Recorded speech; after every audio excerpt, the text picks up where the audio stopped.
Welcome back to Fun with Old English Charters, and we're in Wittenham. Well, rather we're in Dorchester, just over the border from Wittenham, and I'm looking at the Little Wittenham Charter and various other interesting stuff. We have a Roman oppidum here, and over there a very large dike which is called the Dyke Hills, which is an Iron Age. This was like an Iron Age town, but a sort of non-urbanised town, if you can imagine such a thing. Not much of a free market, just a place that lots of people lived in. And to the right of me is the Thames, or if you prefer, the Isis. And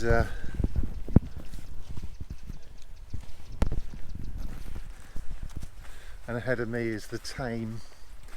And I'm looking for the start of the Little Wittenham Charter, which is. Oh, look.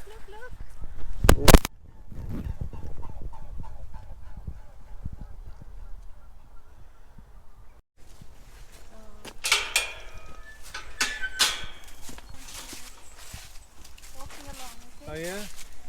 I'll try not to record it. What's that? Oh my god, it's like we're in some Turner Yeah. painting. Like the middle of France. Wow.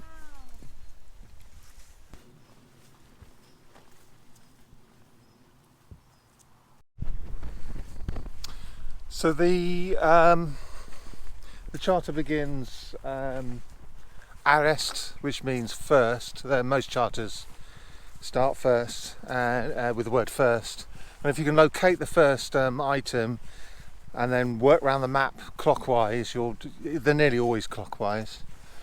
Go clockwise around an area. If you can find the first item, you can make your way around. So anyway, yeah, it says arrest garter cleave, which means first arrest, garter probably gate,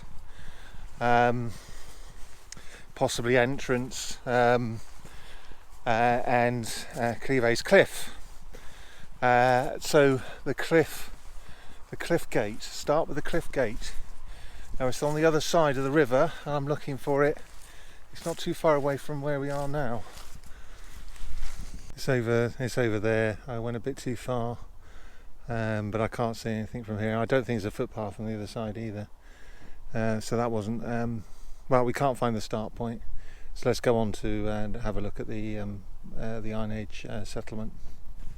So I'm not using Grundy. Grundy is the Oxford Don who translated hundreds of charters into English and traced them on a map. I've translated it myself, and I've translated it myself. It's not too hard to do because it's all, all the verbs are about going somewhere. Take a left, take a right, go across this, follow that. There's nothing more complicated than that. The Old English were pretty pragmatic about what they call stuff. Swan Lake and pig field, and nothing too interesting, nothing too exciting. Adjectives are quite easy to read, really hard to construct. So if you're constructing your own sentences, if you feel like holding a conversation with other nerds on the internet, it's really, really hard. So so if it was like a Mitchell-stan or whatever, well, Mitchell means large, Stana means stone, Mitchell means large, but depending on the gender and the number, and whether or not it's a strong or weak adjective, decides what ending it has. But if you're reading it, just seeing the stem Mitchell, you don't need to know anything else. It means large, and you'll see, even in quite,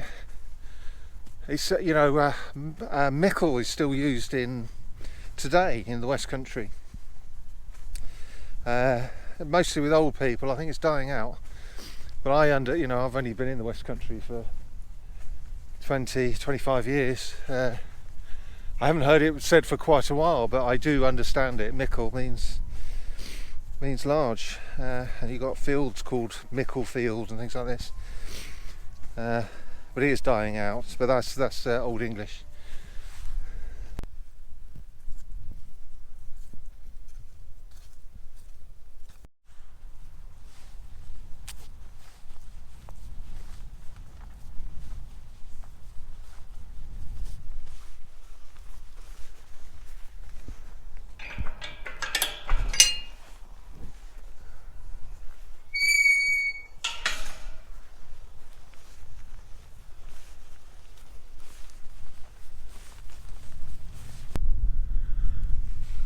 That over there is Dorchester, Dorchester-on-Thames, not the Dorchester down in Dorset.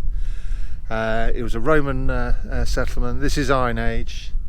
Obviously, when the Romans came along, in fact, in the other Dorchester, in Dorset, they abandoned the. They were forced to abandon the hill fort, though the temple on it was still used in Roman times. There's a Roman temple on top, but it wasn't a fort anymore, and they built Dorchester next to it, a Roman town. Obviously they were feeding into the status of the place, but reforming it. We're going to abandon that, we're going to build a Roman thing right next to it, and they've done the same here. So there is continuity.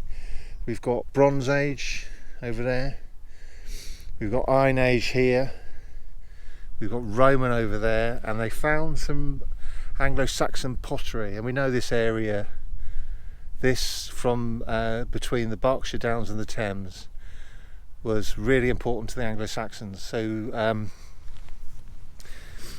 the clan or family, royal family that was here was known as the Ywisser in this area, just from the Berkshire Downs to the Thames.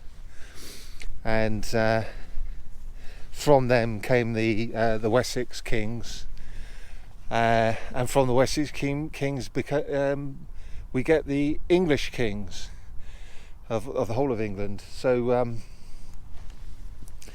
this is quite an important little area. There are on the Berkshire Downs two big monuments to two Anglo-Saxon kings, which are explored by, I've explored a bit before, and other people have talked very often about, but I thought I'd point out. And so you've got over there, you've got Roman and so on. Up there you've got Wittenham Clumps.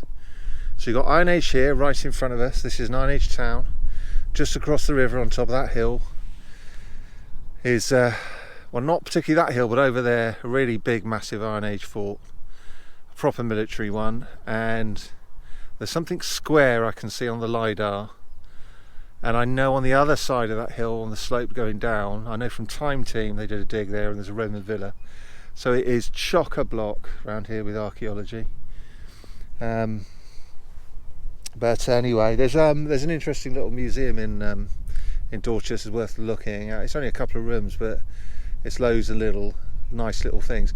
There's also what's on the OS map down there underneath a lake in the distance is what's marked down as a prehistoric sacred precinct. And you think, why do they? It's an artificial lake as well. They did dig it, archaeologists, but they still turned it into a lake. There you go. Anyway.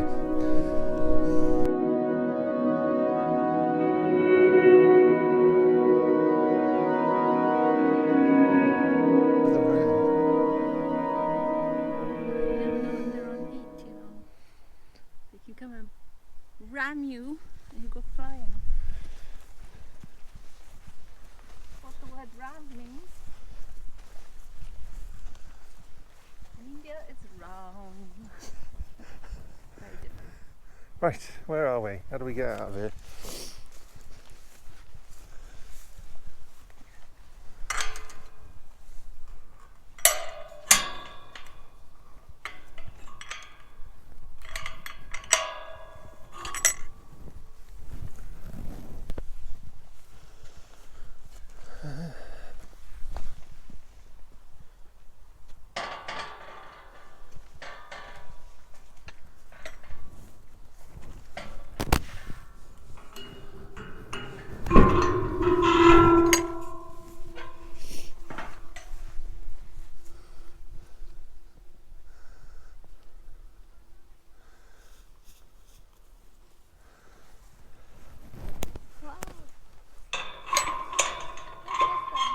So this is the same as that, Yes.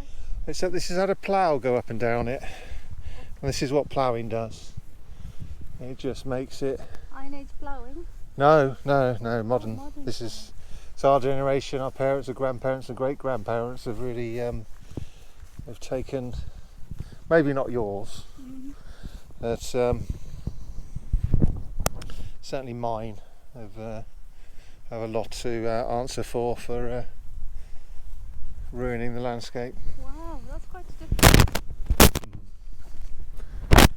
Yeah, it's a hell of a distance. Yeah.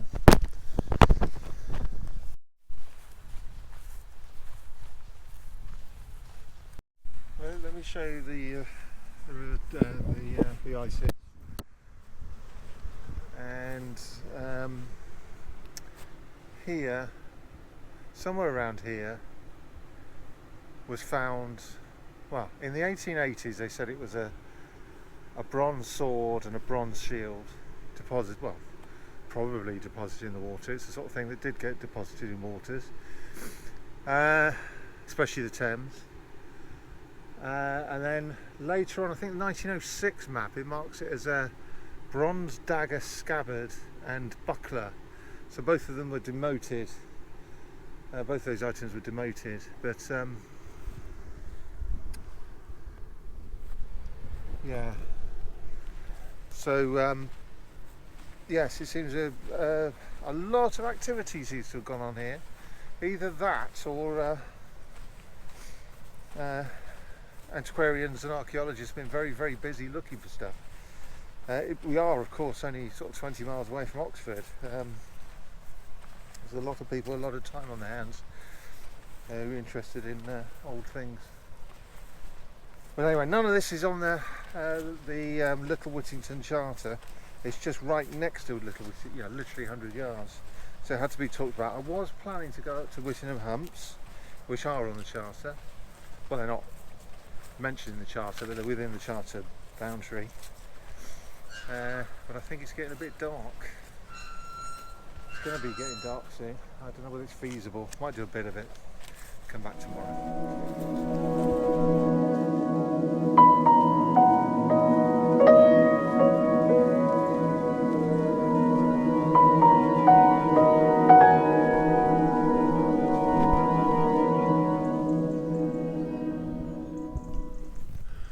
And that's where we're going. Where I'm. Well, certainly I'm going to go tomorrow. So we'll come back and climb that hill tomorrow.